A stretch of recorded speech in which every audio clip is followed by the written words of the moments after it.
सब महात्माओं ने प्रश्न कर दिया, महाराज कृपा करके एक बात बताइए, जिस समय सुखदेव भगवान ने श्रीमद् भागवत की कथा परीक्षित को श्रवण कराई, उस समय हमने सुना है कि देवता लोग भी अमृत लेकर के आए थे। श्री सूत जी महाराज कहते हैं, एवं विनिमये जाते सुधाराज्ञा प्रपीयताम प्रपाश्यामो वयम सर्वे श्रीमद् भागवतामृतम। जिस समय सुखदेव भगवान कथा प्रारंभ कर रहे हैं, उसी समय देवता लोग आए स्वर्ग का अमृत लेकर के। महाराज ये अमृत परीक्षित को पिला दीजिए और कथा रूपी अमृत हमें दे दीजिए, देवताओं ने कहा। सुखदेव भगवान ने जब ये सुना तो सुखदेव भगवान बड़ी जोर से हंसे। अच्छा एक काम करो, परीक्षित से ही पूछ लो, उसको कथा रूपी अमृत चाहिए कि स्वर्ग का अमृत चाहिए।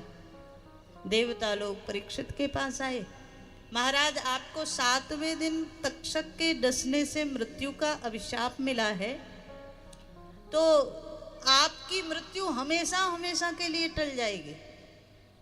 स्वर्ग का अमृत मतलब एक बार जो अमृत पी ले कभी उसे मौत आने वाली ही नहीं, तो आप ये अमृत ले लीजिए। परीक्षित ने पूछा इसके बदले, बोले इसके बदले जो कथा अमृत आपको मिलने वाला है वो हमें दे दीजिए।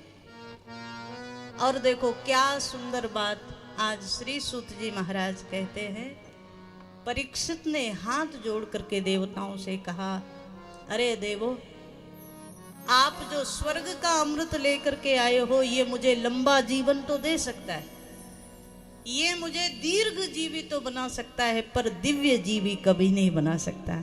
दिव्यता तो केवल और केवल कथा से आती है।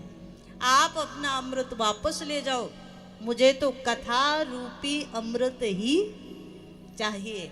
देवताओं ने कहा, कथा आपको मरने से नहीं रोक सकती, 7वें दिन मौत तो होगी।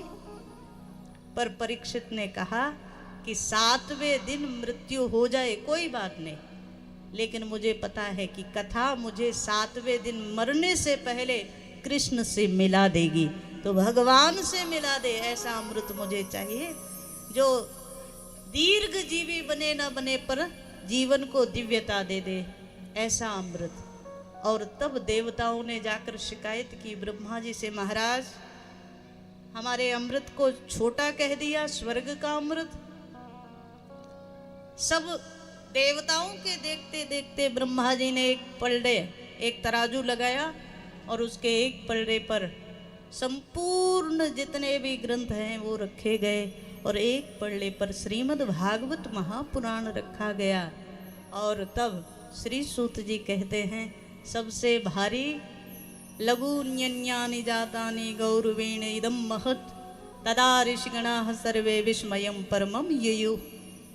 जब तोला गया ना तो सब जितने भी ग्रंथ थे वो छोटे पड़ गए, ऊंचा हो गया, उनका पल्ला हल्का हो गया, और सबसे भारी क्या हुआ, श्रीमद् भागवत जिस पर रखी थी वो सबसे भारी पल्ला हो गया।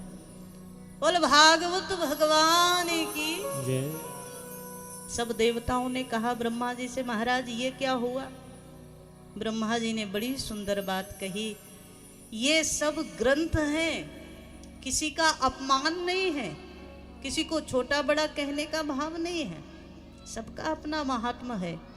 लेकिन ध्यान देना, जो श्रीमद् भागवत के इस महात्मा में दर्शन आया, आज ब्रह्मा जी ने कहा ये सब ग्रंथ महान हैं, लेकिन ये सब ग्रंथ हैं और भागवत जी क्या है, तो बोले भागवत ग्रंथ नहीं है, तो श्रीमद् भागवताख्योयम प्रत्यक्षः कृष्ण एव ही। श्रीमद् भागवत ये तो साक्षात भगवान श्री राधा कृष्ण ही है, इसलिए इनका भार सबसे भारी माना गया है। और कलयुग में ये प्रत्यक्ष भी है।